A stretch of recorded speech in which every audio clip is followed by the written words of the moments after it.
सो cam छो public. तो आज हम सॉल्व करने वाले हैं प्रोबेबिलिटी चैप्टर का एक क्वेश्चन। ये वाला जो क्वेश्चन है वो है बेस थ्योरम का क्वेश्चन। क्वेश्चन कुछ ऐसा है हमारे पास।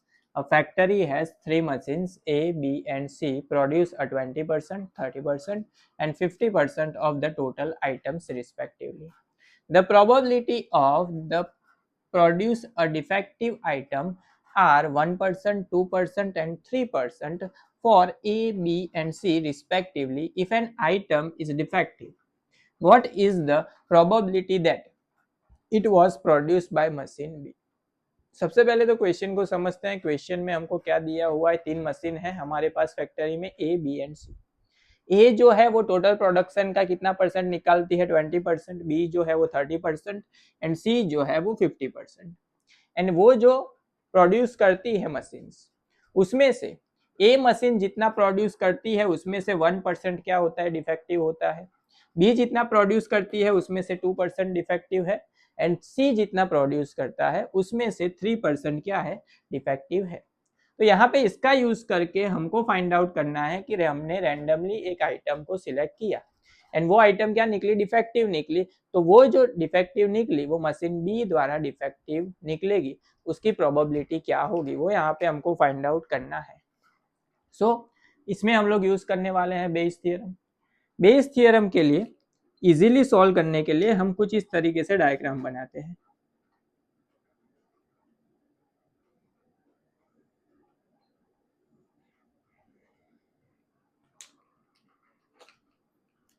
सबसे पहले प्रोबेबिलिटी ऑफ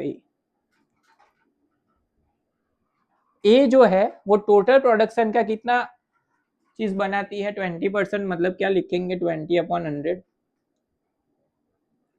बी मशीन जो है वो टोटल प्रोडक्शन का कितना चीज बनाती है, 30%, यानी कि 30/100।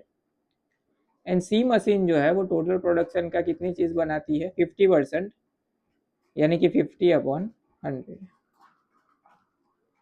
अब यहाँ पे ए ने जितनी चीजें बनाई उसमें से डिफेक्टिव कितनी है, 1%, यानी कि ये कंडीशनल प्रोबेबिलिटी हुई।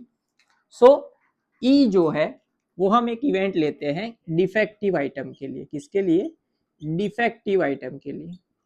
सो यहाँ पे हम लिख सकते हैं प्रोबेबिलिटी फॉर ई बाय ए। क्या लिख सकते हैं, ई बाय ए की मशीन ए ने जो चीज बनाई वो डिफेक्टिव निकली, वो कितनी है, 1% है, तो 1/100। सेम उसी तरीके से probability of E by B क्या है, 2% है, यानी कि 2/100। एंड सी ने जितनी चीजें बनाई, प्रोबेबिलिटी ऑफ ई बाय सी 3% है, यानी कि 3/100।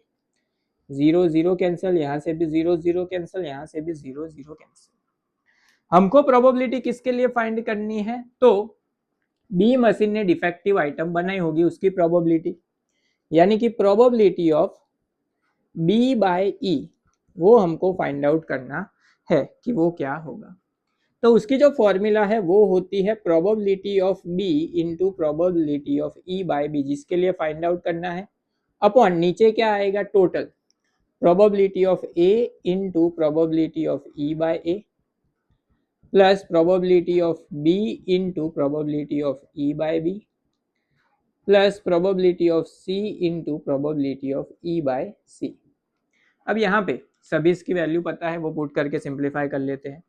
तो यहाँ पे प्रोबेबिलिटी ऑफ बी की जगह पे अगर हम वैल्यू पुट करें तो क्या होगी, 3/10। तो यहाँ पे आएगा 3/10 इंटू आएगा ई बाय बी क्या है, 2/100 डिवीजन में probability of A into probability of E by, यानी कि 2/10 into 1/100 plus probability of B into probability of E by B, यानी कि 3/10 into 2/100 plus probability of C into probability of E by C, यानी कि 5/10 into 3/100। सभी जगह से देखिए 10 100 क्या हो जाएगा, कैंसिल हो जाएगा। सो क्या बचेगा, 3 2 6 अपॉन 2 1 2 प्लस 3 2 6 प्लस 5 3 15। तो यहाँ पे बचा 6 अपॉन 15 प्लस 6 21, 21 प्लस 2 23। तो ये मिली प्रोबेबिलिटी कि मशीन बी ने जो प्रोड्यूस किया आइटम उसमें से डिफेक्टिव आइटम सिलेक्ट होगी, उसकी प्रोबेबिलिटी होगी 6/23, जो हमको फाइंड आउट करने के लिए बोली गई थी।